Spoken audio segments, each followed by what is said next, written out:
Hello friends, hi. చూడండి, ఈరోజు ఎర్ర కందిపప్పు కర్రీ చేస్తున్నాను. ముందుగా నేను ఎర్ర కందిపప్పుని కడిగి బాగా పెట్టుకున్నాను. చూడండి, బాగా కడిగి పెట్టుకున్నాను. దానికి కావాల్సింది ఎర్రగడ్డలు, ఒక 2 ఎర్రగడ్డలు, ఒక 2 టమోటాలు, ఒక 2 పచ్చిమిర్చి.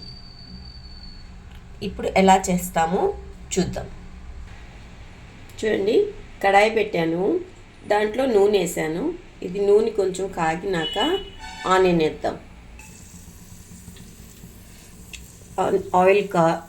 ఆయిల్ హీట్ ఎక్కింది. ఇప్పుడు ఎర్రగడ్డలు వేద్దాం.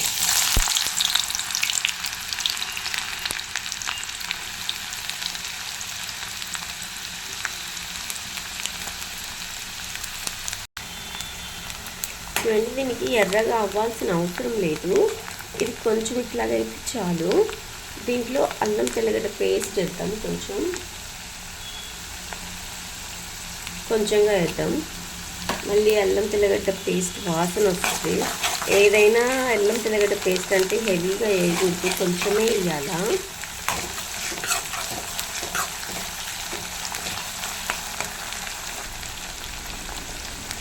పప్పు వేద్దాం. దీంట్లో ఆల్రెడీ కడిగి పెట్టుకున్న పప్పు.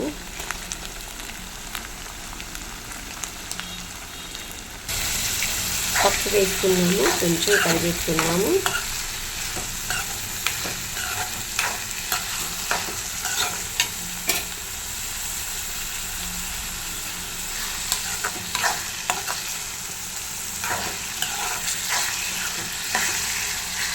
ఇంట్లో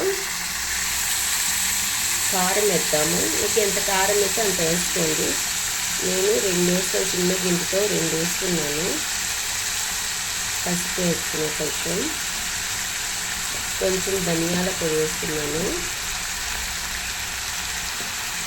టమోటా, పచ్చిమిర్చి వేస్తున్నాను. దాంట్లో కొంచెం ఉప్పు, సాల్ట్ వేస్తున్నాను. మీకు ఎంత కావాలంటే అంత వేసుకోండి. దీన్ని బాగా కలిపేద్దాం.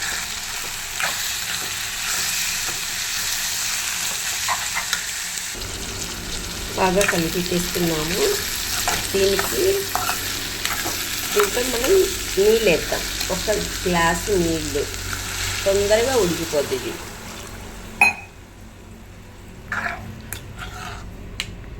ఇంకా కొంచెం కూడా వేయవచ్చు నీళ్ళు, ఇంకా కొంచెం వేయాలా. దీంట్లో ఇంకా కొంచెం వేస్తున్న నీళ్ళు, 1/2 గ్లాసు. ఇది బాగా ఉడికిపోతుంది. కూర టేస్టీగా ఉంటుంది. ఇది చపాతీలో, పుల్కాలో, అన్నంలో, వేడి అన్నము కర్రీ వేసుకుని తింటుంటే చాలా బాగుంటుంది. దీనిపైన మూత పెడదాం. చూడండి, మా ఇంట్లోకి పొద్దున్నే మేక వచ్చేసింది, అరుస్తూ ఉంది. ఎవరి కోసం వెతుకుతుందో ఏమో తెలీదు, వచ్చి తలుపు తిడతా ఉన్నది. చూడండి, దీనికి మూత తీద్దాము.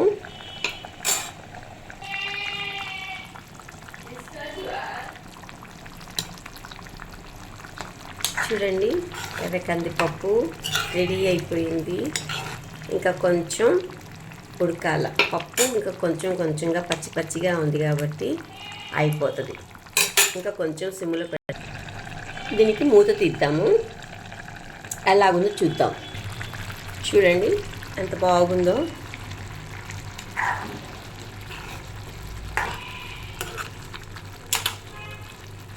చాలు, ఇందులో ఉండే నీళ్ళు తగ్గిపోతే ఇంకా ఓకే టేస్ట్. ఇంకా మీరు ఉప్పు చూసుకొని వేసుకోవచ్చు. ఎక్కువ కావాలంటే ఎక్కువ, తక్కువ కావాలంటే తక్కువ. మా ఇంట్లోకి ఈరోజు మేకపిల్ల వచ్చింది. మేక ఎక్కడి నుంచి వచ్చిందో పొద్దున్న నుంచి అరుస్తూ ఉంది. తప్పిపోయినట్టుంది పాపము. పిలుస్తుంది, రా అంటుంది. ఇల్లు ఎక్కడో తెలియదు పాపం. చూడండి ఎంతగా అరుస్తుందో. ఓకే ఫ్రెండ్స్, లైక్ చేయండి, సబ్స్క్రైబ్ చేయండి, ఖచ్చితంగా ట్రై చేయండి. చాలా టేస్టీగా ఉంటుంది. ఇది అన్నంలో కూడా బాగుంటుంది, చపాతీలో బాగుంటుంది, పుల్కాలో కూడా బాగుంటుంది. ఒక్కసారి ట్రై చేయండి. Bye friends.